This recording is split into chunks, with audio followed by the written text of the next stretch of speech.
Welcome back to the Music Period podcast, where we listen to new albums and old albums, and we tell you what our thoughts are on them. My name's Sam, and that's Dave. And this week we have a very, very good album. It's not depressing at all. It's not sad. It doesn't make me sad. It's Yuma by a man called Justin Townes Earle. I was trying to set the tone the right way. I think you did it well. I was letting you go. Yeah, man. Yeah. Thanks for this. Yeah. I have a bad habit of liking sad shit. Well, here's the thing. All right. I am not familiar with this man's catalog. Yep. I can already appreciate, though, the fact that, yeah, of course, my biggest takeaway from this is deep sadness. Just very in touch with the emotional aspects of what's going on in his life. Yeah. Like, clearly using this as an outlet for... Yeah, man. It's like, really almost too personal. It's so personal. Where we've talked about this on the show before, but I'm like, where do I fit in here? How can I say anything about this man's work? Yeah, I mean, it's almost like he just wants you to hear his thoughts, and yeah, you don't have to have any input. Right. You know what I mean? Yeah. So that's been the episode. Yeah, judging art's for the birds. Well, it's just, it's not like he's Drake and you could pick apart every fucking thing he says because Drake sucks. But this man right here, I mean, he's not just a singer-songwriter. Right. Like, this man lives this shit. Yeah. Like, well, it's his whole life, and it was like built to be his whole life. Yeah, he didn't really have a choice. He's the son of like one of the most accomplished and like respected country music stars in the songwriting world, Steve Earle. Steve Earle, yeah. You know, Copperhead Road was like his big single. Okay. He was mostly popular in the 80s and 70s. Mm-hmm. He's part of the like last leg of troubadour outlaw songwriters for folk and country Americana stuff. Yeah. But he was also he was like a up and comer young guy who was almost like the prospect for the gang of the original songwriters like Guy Clark, Townes Van Zandt, Emmylou Harris, like all that whole circle of songwriters back in the day. He was like trying to be friends with all of them. I see. And they'd get him into the shows or whatever, but like he was too young to like play with them. Right. But he ended up actually like becoming best friends with Townes, and obviously he named his son Justin Townes Earle. Yeah. So there's a whole lot of history in Justin's life that kind of built him up to be a singer-songwriter. So you could look at that in a couple different ways, especially if you haven't heard his work. You could be like, well, of course this is what he did. Yeah. Like, of course he got all the chances. Of course, no matter what he sounded like, blah, blah, blah. But you listen to it. This man's just talent when it comes to actual just songwriting. Mm-hmm. Like, none of these songs are, there's no like crazy fucking like underlying like musically or anything like that. They're all very simple songs. Yep. He's an acoustic singer-songwriter. He's like a fingerstyle player. Yeah. He's got a very good feel for rhythm. Mm-hmm. You can tell he's very rhythmically in tune. Something that I feel like is definitely to note, which is it's kind of in line with what you're talking about. His whole entire life and career, he was vocally and openly hateful and spiteful towards his father. Oh. They did not get along. I see. And that was at the forefront of every interview. Every time anyone talked about him and said, "Oh, you're Steve Earle's son," he'd be like, "Yeah, I fucking hate him. Hate that guy." So I guess he abandoned the family when Justin was a kid because he lived on the road as a singer-songwriter. Okay. And so it really took a toll on Justin. He became very close with his mom. And really it created a lot of turmoil between the two of them. So he didn't like being associated with him. So yeah, you can say he got every opportunity, but he wasn't using it as a crutch. Right. He almost I bet you he probably like toyed around with the thought of changing his name. I was gonna say he kept the name. Yep. Yeah. Yep. Which be kind of silly of him not to. Yeah. If this is the angle you want to go, I mean, use the only thing your dad actually fucking gave you. Right. You know. Yep. So history riddled with like, and it's pretty obvious when you listen to his music. A lot of sad stuff, a lot of tragic moments. Yeah. A lot of trains. Whole lot of trains, lot of hammers, rivers. Yep, riverboat Yeah. gambling. Yeah, you said it before. He's like born in the wrong era. Yeah. Yeah. Yeah. So almost right away, especially in the second song, which depending on who you listen to, the title of the song varies. Yeah, thank you, Spotify. Spotify has the name of the song wrong. It's ridiculous. It's been 14 years since it came out. It's just crazy. But it's called You Can't Leave. I picture him being able to... Remember those old tours? It was like June Carter and Johnny Cash and Elvis and Jerry Lewis. The whole label would go out together. Yeah, and they all go out together, and like you had to, like make it up the fucking ladder. Yeah. Like I picture him being able to be in those. Yeah. That group. Yeah. Where he's just up there with his guitar and. Yeah, he took the lessons that were laid out. Yeah. And he like studied them. Yeah. Even the chords that he uses in his songs sound old timey. Yeah. You know what I mean? And then like the way if you heard it and you heard it through like an AM radio station, you'd be like, yeah, that makes sense. Yeah. Yeah. For real. Yeah. Like he does not sound like somebody who made his first EP in the late 2000s. Yeah. Not at all. Yeah, and he was relatively young, early 20s when he started writing this stuff. Was already heavily into drugs and drinking at this point. Yeah. Like if you would have given me this album, not the Spotify link, just a blank CD, and you said, here, put this in, no anything, no reference, nothing, I never would have guessed 2008, 2007. Yeah. Never. Right. In a million years would I. Which, is it timeless or is it... Because like there are people that like, they're say like a Nathaniel Ratcliffe or like one of those Americana modern artists who openly go for the older sound and it's like a little cheesy. I would say, yeah, there's a fine line there. Yeah. Where, I mean, your talent would have to shine through. Like if that's your style, you better be fucking good at it. It's got to be honest. Right. You got to be doing it because that's just what you write. Right. Yeah. And that's what he does. He starts his career off with an acoustic guitar and a microphone and a really, really, really well-written set of lyrics. Mm-hmm. And that's how he started things off for himself. And it couldn't be more like of a more honest reflection of who he is. Throughout his career, it turned into a bigger band. Okay. And he had, for the last few albums, he had electric guitars and things like that. But it still did not stray from the original. When you strip it down, you can tell he writes these songs solo on an acoustic guitar, and he figures it out that way, and then they make the accompaniment afterwards, which is wildly like parallel to what happened to Townes Van Zandt. Okay. He was discovered as a singer-songwriter, just playing acoustic guitar and singing, and arguably most people say that that's the way you should listen to his stuff because the band kind of takes away from the aesthetic of it, and the label forced the band onto him. And you see, if you watch live performances of Justin Townes Earle, if he's solo, it's a riveting performance. If it's a full band, it turns into a band moment rather than a Justin Townes Earle moment. I see. But this first EP, it's short, 6 tracks. Yeah. 19 minutes. Yep. It starts off with the first song is The Ghost of Virginia. Yep. I really like this one. Boy, does he paint a picture. Seriously. It's unbelievable. Yeah. It's always incredible to me, and this isn't the first artist that you've had me listen to that the way they do their lyrics, they're saying so much, but it doesn't seem crowded. Yeah. Like they're saying so much, but it's just enough. And it's like natural. It almost sounds like it's their speaking voice. Yeah. You know what I mean? Because right. You listen to a lot of songs and it's like the Humpty Dumpty sat on a wall. Humpty Dumpty had a great fall. Right. And you're following a very strict rhyming pattern.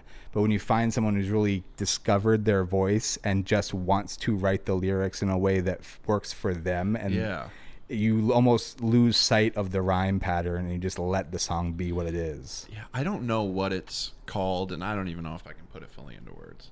But there are sometimes, like, particularly a couple songs on here where, like, at the end of the verse, I'm reading along with the lyrics. I'm like, how the hell? Like, I'll look ahead and be like, how the hell is he gonna make that work? Yeah, right. But then he's able to just change the inflection a little bit, change where he puts a pause, change where he does this, and I'm like, oh wow, I can't imagine it any other way now. Yeah, yeah. He's really good at letting his voice and his, the way he speaks and his cadence shine through.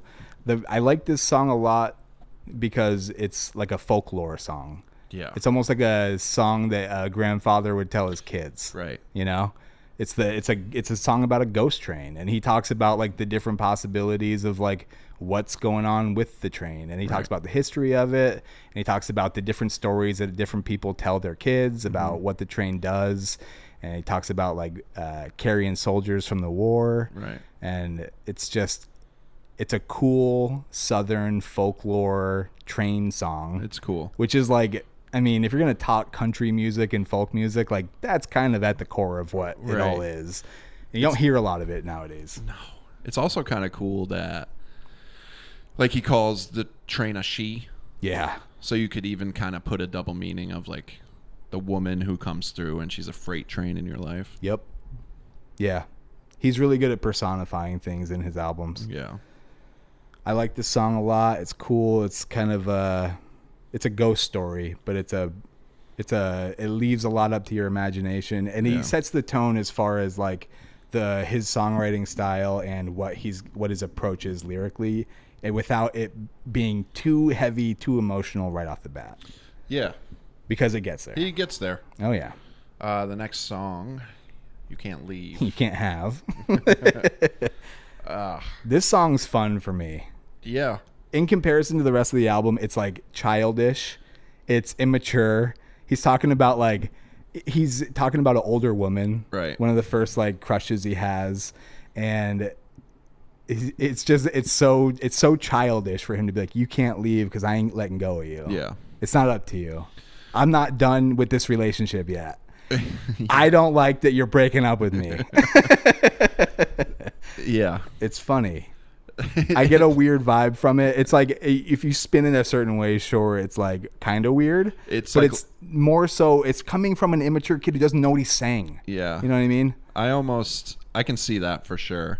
I almost looked at it as a guy looking back at it in hindsight and almost like making fun of himself a little bit. Yeah, for sure. Yeah. Yep. I'm sure that was the motivation. Looking back and being like, God, I was a fucking idiot during that relationship. Like I didn't have a fucking say. Yeah. Yeah. Yeah. It's a good song. I like it a lot. And later on, he heavy did Johnny Cash vibes. Sorry. Yeah, for sure. Yeah. He did some live performances for Day Trotter and Pace Magazine a little later on in his career. And he found a guy to play like second guitar and do backing vocals with him for those performances who has literally the same exact voice as him. Yeah. And he does harmonies with him, and the harmonies on this track are so good when they play together. I wish it was recorded on this, but also I like the stripped down solo versions of shit because I'm a chooch about it. Chooch. Yeah, baby. All right. Can we talk about this? The next song? Yeah. Sure. Good Lord. Are you fucking kidding me? So the EP is called Yuma. Uh-huh. It's a town. It's the name of a town. Right. The title track of the EP is called Yuma. It's the third song. Uh-huh. And it's the most raw and emotionally open, and like he's asking for forgiveness in this. It's such a fucking peek into his personal life. Yeah. And it, once again, paints such a vivid picture. It's crazy because you can read the lyrics. It doesn't really read like a song. It reads like a poem. Yeah. It almost reads like a screenplay. Yes. It's ridiculous. Okay. So he's telling us it's a story song, right? It starts off, well, he woke up that morning and he called into work, put on his daddy's old suit and a secondhand shirt. And it's already, I can see it. Yeah, yeah. The shirt's too big. The suit's too big. It's brown. Right. It's definitely brown. Yep. Oh, yeah. Like Death of a Salesman brown. Yeah. All untucked, shoes untied. The people all snickered as he walked by. Yeah. And so like already you know that this guy has no confidence. So he stopped in a bar, bought a shot of Stevens and another. He bummed a cigarette and sat talking with a stranger about the weather. You just are. I feel like I know this character It's fucking already. crazy. I've seen, like just with 5 lines, he's drawn this dynamic character into a scene, and I can picture all of it. Right. The second, oh God, when he calls his mom, dude. Yeah. So up the road, he found a payphone and called his mom. He said, "Mama, I think I'll be coming home. I've been feeling so bad and tired of this city. Ain't been the same since I lost my pretty Angeline. And Mama, I miss her so." And so you start to put the pieces together on this track, and you go, okay, so this is a song about a guy who's really, his life is kind of in the shitter. Yeah. He never really took the time to set himself up. Right. And also on top of everything else, he's losing the one stable thing he had in his life, and it's really affecting him hard. Yeah. Looking back, I'd say it wasn't so much the girl as it was the booze and the dope, and the way he took the weight of the world upon his shoulders and let it wash the blue from his eyes as he grew colder. As through all these lonely nights, they're left alone. This is a fucking sad song. Dude. It's one of the saddest songs I've ever heard in my life. So he was just 23 when he stepped out on that ledge. It was his weary heart that pushed him to the edge. He was tired of living life, looking for love. A weary heart just needs a little touch. Is it too much to ask? He cried as he stepped into the wind. He turned his back on the world and he fell back to earth again.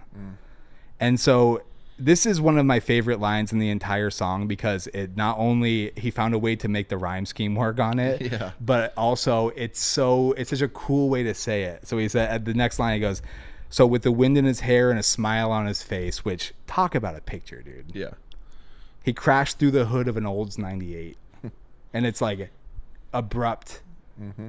So you have this pristine, nice moment in time where the wind's in his hair and he's got a smile on his face. He finally feels happy for a second. Right.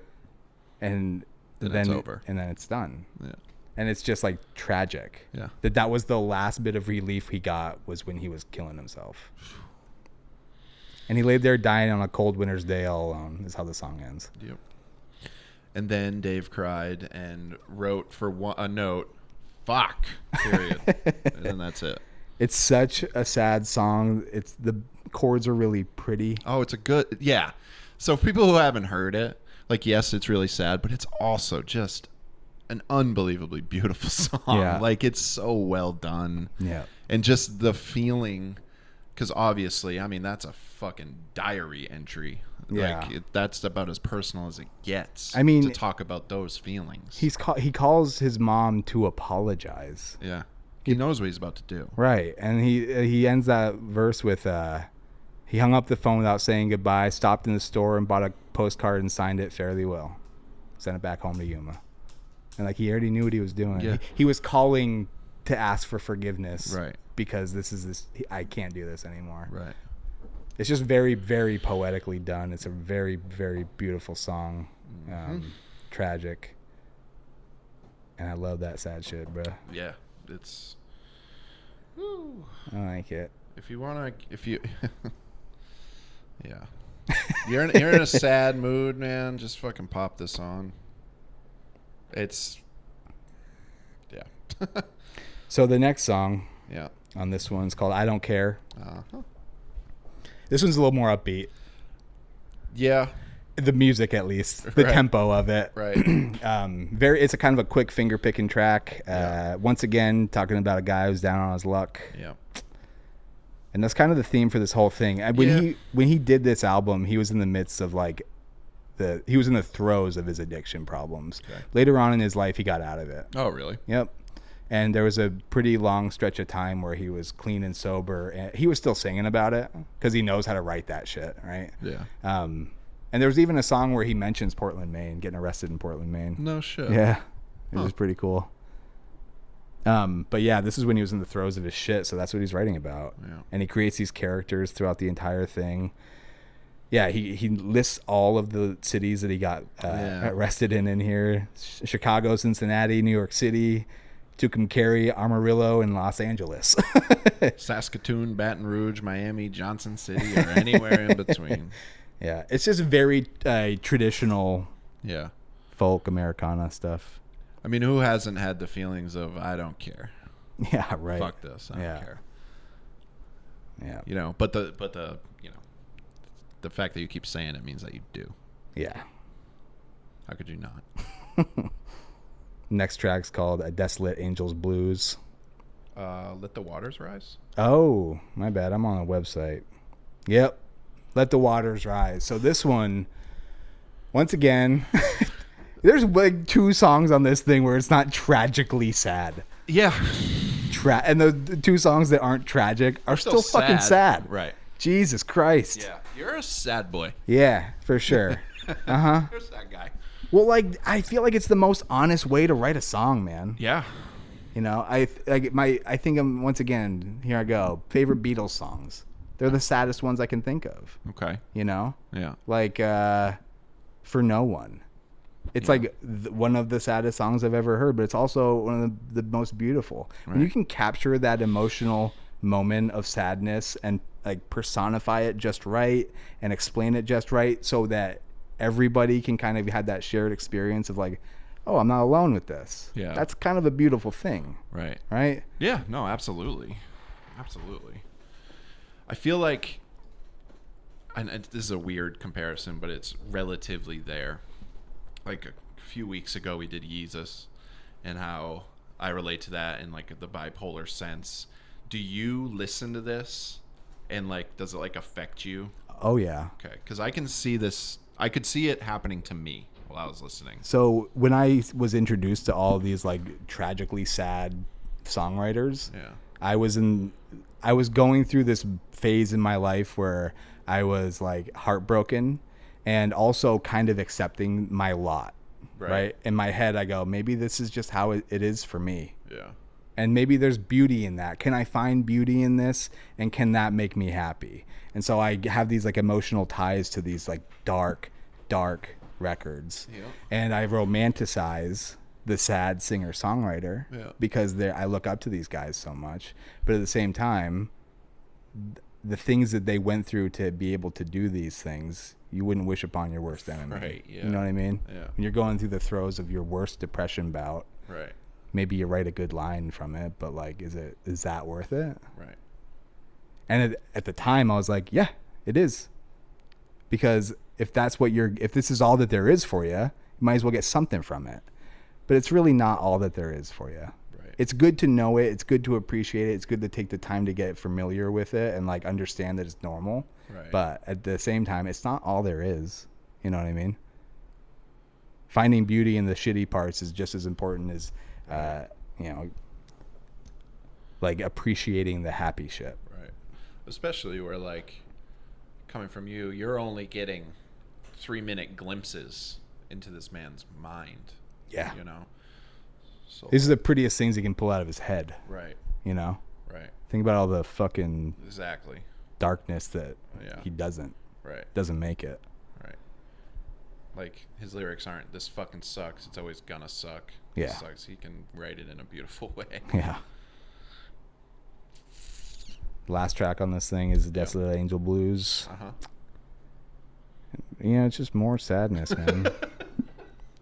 Yeah, I thought we were gonna have fun with this one and talk about how pretty it is, but now that we're doing like it, it really, really is. yeah, Like, it's hard not to focus on how sad it is, especially knowing yeah, that he's no longer here.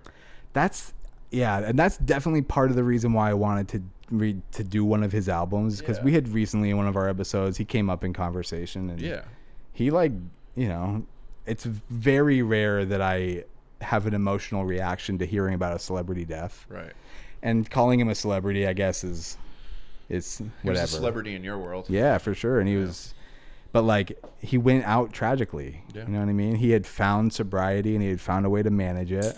And then during the pandemic, slipped up and overdosed. And even his father, like, the next album that his father did, it was all covers of Justin's work. Really? Yeah.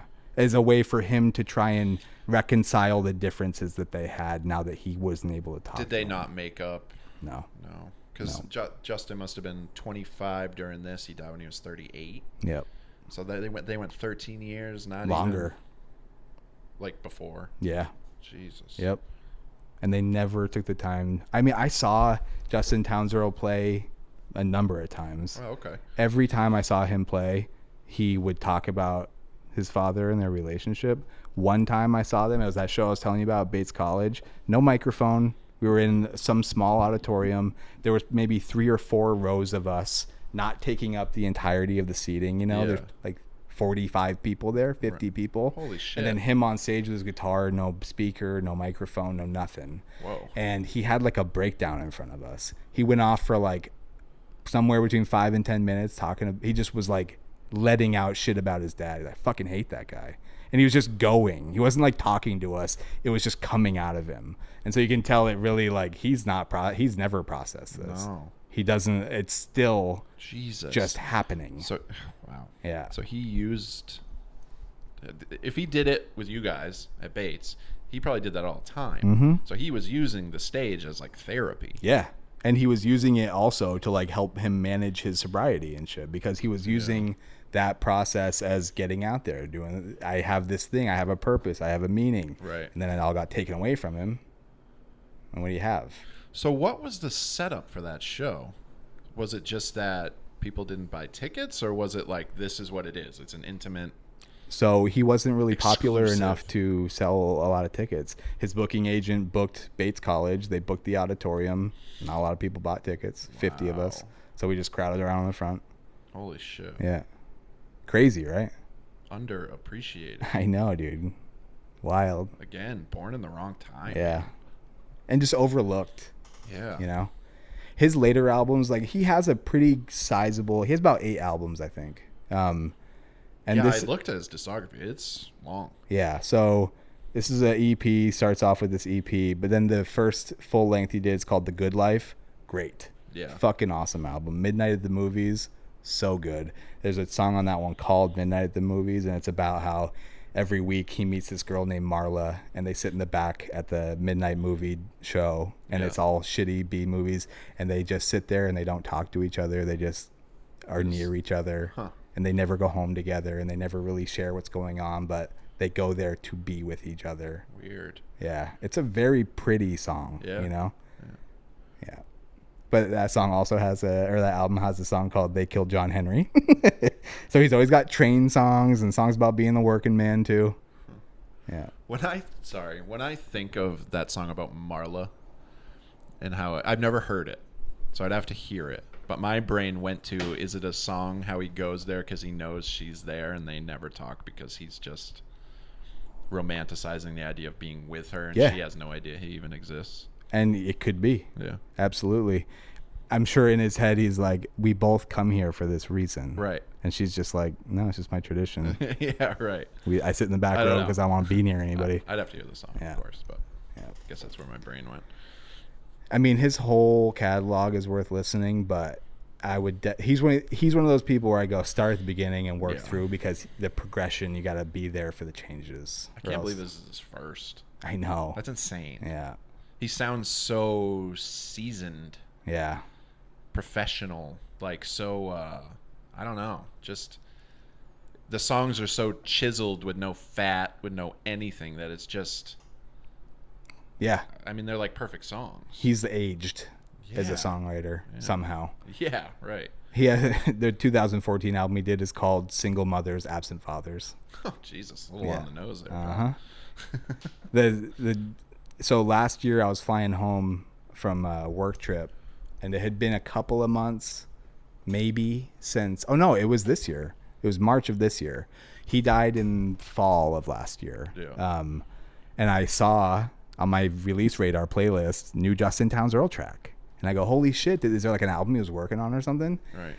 Turns out one of the last things that he recorded before he died was a duet called Do I Ever Cross Your Mind? And they released it like 6 months after. It like makes me like teary thinking about it. Yeah. Like him coming from the grave just to be like, do I ever cross your mind? Oh, that's crazy. And so I listened to it. I got like emotional on the plane as I listened. I was like, Jesus Christ. Yeah. Wild. It's such a pretty, it's a cover of a Dolly Parton and Porter Wagner song. Okay. It's really good. Damn. Yeah. Yeah, I mean, I can see myself wanting to dig into him more. Yeah.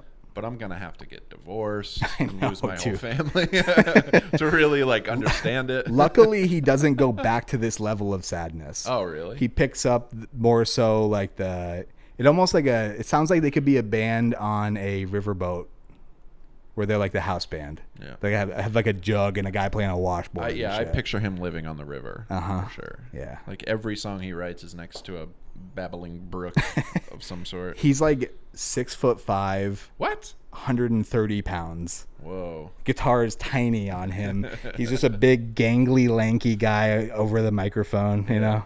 Got all the old school, like, Sailor Jerry tattoos and shit. Right.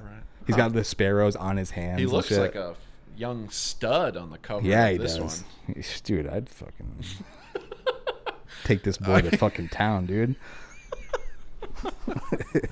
Yeah, he almost looks like again, I couldn't believe it was like his first album and in 2008 and all this stuff. I knew you talk about him all the time, but I still like knew nothing about him. Yeah. And yeah, he looks like a kind of like a punk pretty boy.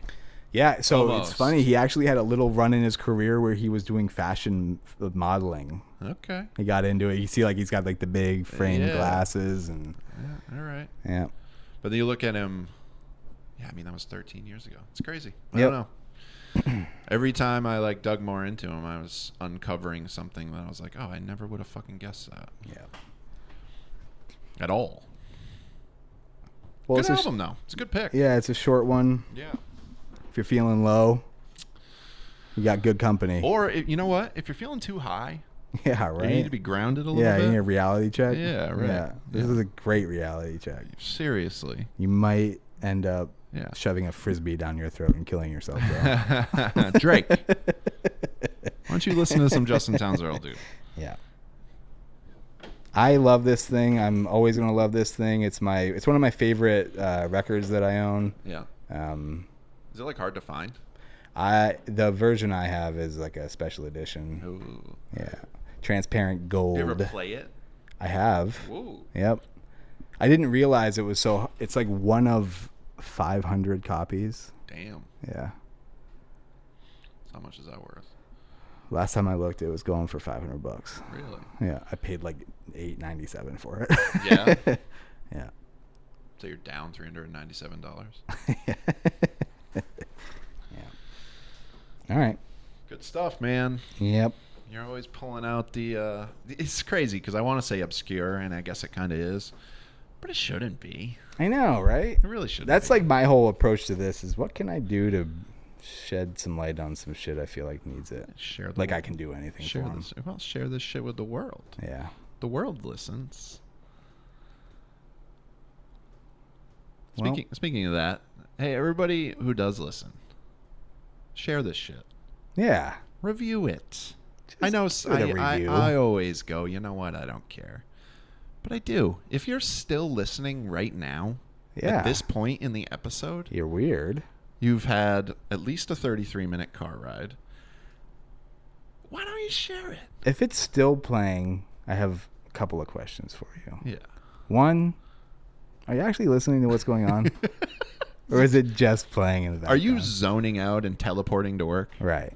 Are you ignoring the world around you and it's playing quietly in your headphones? Second question. Have you not listened to other podcasts before? What's so special about us?